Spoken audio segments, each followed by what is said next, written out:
Seen a lot of shit. Yeah. Seen a lot of shit. I seen a lot of shit I shouldn't have, but never forgot it though. Yo, what is up guys, OG here, and today I'm bringing you another video. In this video I'm doing a commentary basically about what has happened in the past couple days with team changes, and the one that no one expected, the dropping of Optic MerK. So basically, if you guys don't know and are living under a rock, Optic MerK, well, not Optic MerK anymore, MerK got dropped from the Optic roster, and the reasoning behind that was because he is in a quote-unquote sad state / depressed state, where he's just not happy at being at the house, and he's just not happy in general. And he even said, and I quote in one of his videos, "I think that everyone's out to get me." And that shows that when he falls into depression sometimes, and he said I did it when he was in grade school, that he just seems like everyone's out to get him. That's just how he gets. Basically, he gets depressed and thinks people are out to get him, which, I mean, that's perfectly fine. But it's been going on for 4 to 5 months now, and I've been gaming the whole team, JKap, Big Timer, Scump, Hex. I've all came to him, had personal conversations, had group conversations, and 2-on-2 conversations. Basically, talking to him, trying to get him out of this depression. And We have captured the enemy. sorry about that. And nothing has worked. They've, like I said, tried to have all these conversations. It would be good for the rest of the day, and then the day later, it'd be back into that state. And it just wasn't good. Basically, for the brand and for everyone inside, it basically was putting a negative damp on everyone, because when there's someone depressed in the house or anywhere, if your friend's depressed, you're going to get a little depressed for him. And I mean, it just wasn't good for the team. The team tried to get him out of it, and they failed. They couldn't. And MerK said there was nothing they could do, and that everything they tried wouldn't work. And one of the most important things out of all this was that Hector had Hector and Scump had a conversation with MerK, and basically said that JKap and Big Timer aren't friends, they're just teammates, which would hurt me a lot if I was JKap and Big Timer, especially Big Timer, because they've been on the team for 3 years together and have done stuff that they'll bring to the grave, that Big Timer says. And that it hurt him a lot knowing that someone he thought he's been friends with for 3 years, just says he's not friends with him anymore, and that would hurt me as well if I was in that same situation. So with all that, and basically when they confronted him and said, "Is there anything we could do?" and then him saying that, that was basically the last straw that broke the camel's back there. So they had to go through the decision to drop MerK. They've tried to help him, and nothing was successful, so they had to do what they had to do. So with that being said, later that night, JKap has said he has left Team Envious for business decisions. Put 2 and 2 together, and now there's Optic JKap. JKap is now back on the Optic Gaming roster for the rest of the 2013 season and going into Call of Duty Ghost, which, I mean, that's a big thing for Optic. And did I really just not turn around and see that guy? Am I an idiot? I'm an idiot. Okay, back on topic. Which, I mean, oh shit. Which is good. Which is, what the fuck? Hold up, people. I'm sorry about this. Alright, there we go. Sorry about that. Which, I mean, is great for Optic, because now they got a good, steady player that will be moving in the house shortly, that knows how to play the game and has been on Optic before and knows the deal. It's not bring someone new into the organization, and it's not going to be a hard transition, but it's going to be the smoothest transition as possible.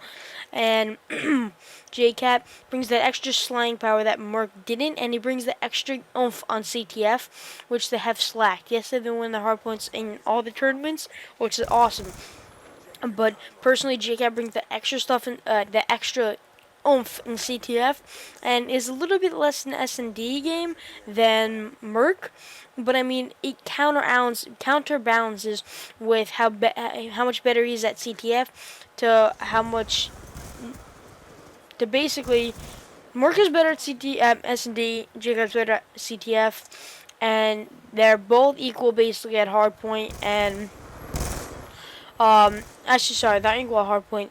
JKap brings the extra slang power on hardpoint, so they're giving the S&D game a little bit of a slump, but in that same time, with JKap and having that awesome teamwork that they can build over this next month before all these tournaments Capture the is huge, because they can literally, like, JKap just feels like a better player for them, in my mind personally, which a lot of people might say no, MerK has been one of the main players for the past 2 years, and I totally agree with that.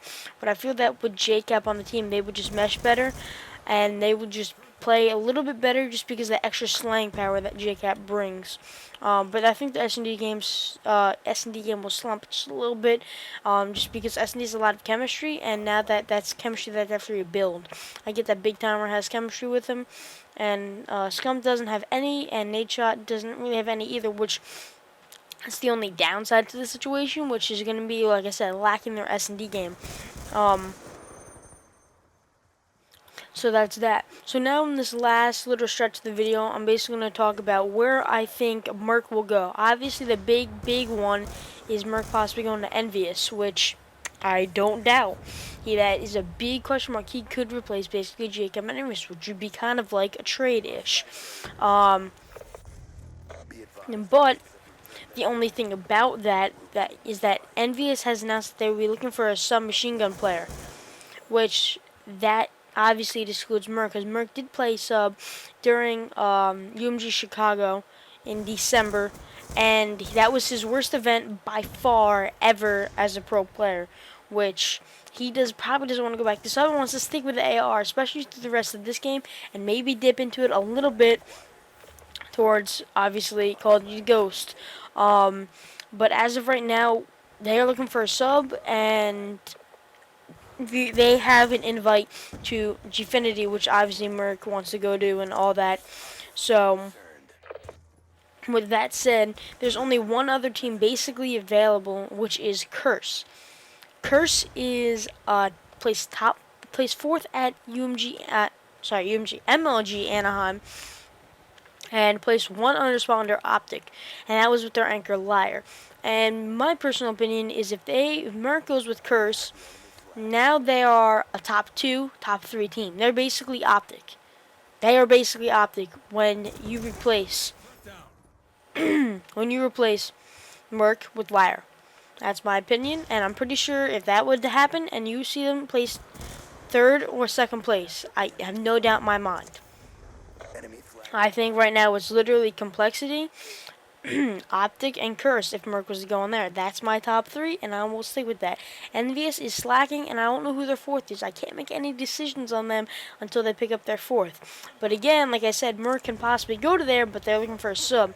The only other people optional that are open right now, I'm not saying that, I'm pretty sure anyone would drop anyone for MerK, Enemy flag acquired. is that Impact. Impact is now Killa and Miracles. I don't think he would go to that team just because he's not that type of style. Maybe he would go to that team to try to... The only thing I don't like is that he's a branded player. He doesn't want to go to a team that has to brand himself again. So I'm pretty sure that that's kind of the question. It's basically Curse and Envy right now, and Envy said they want to go with a sub. So I mean, it's up to MerK if he wants to try sub, or if anyone will pick him up because he is the main AR and might not want to sub. I mean, there's many options and possibilities that could happen. Many teams might want to drop someone because of that. And possibly what I've been thinking is possibly TK dropping Goonjar to pick up MerK. Because that's a huge decision by them, obviously. But I think that is a decision that might be made. Obviously, Goonjar is Canadian. I can't go to Gfinity because he is 17. And they were going to use Stainville as a fill-in instead of Goonjar. But Stainville doesn't anchor. MerK does. So if they could pick up MerK and drop Goonjar permanently, that would be a very plausible reasoning Storm missile awaiting to obviously do that, because that would be a great move in their part. They would be, again, I would think, basically whatever team Team MerK goes to, besides Envious, they're going to be a top 3 team at this moment in time. TK is a top 4 team, and again, adding him, top 4. Curse hasn't played in events since Anaheim, so you don't really know about them. So obviously MerK joining them, another top 3. MerK is a big decider in a lot of people's in a lot of people's excuse me, a lot of people's decisions. But I am heading to the last couple seconds of this video, and dirty turn on there and get career ended. So I just want to say thank you guys so much for watching, and I ended up going 38-2, a pretty slayerish gameplay. So I just want to say thank you guys so much for watching. I'll be having more to this series about saying impact and what people are going to do, not just dipping in on the MerK and Envy part kind of things. So I want to say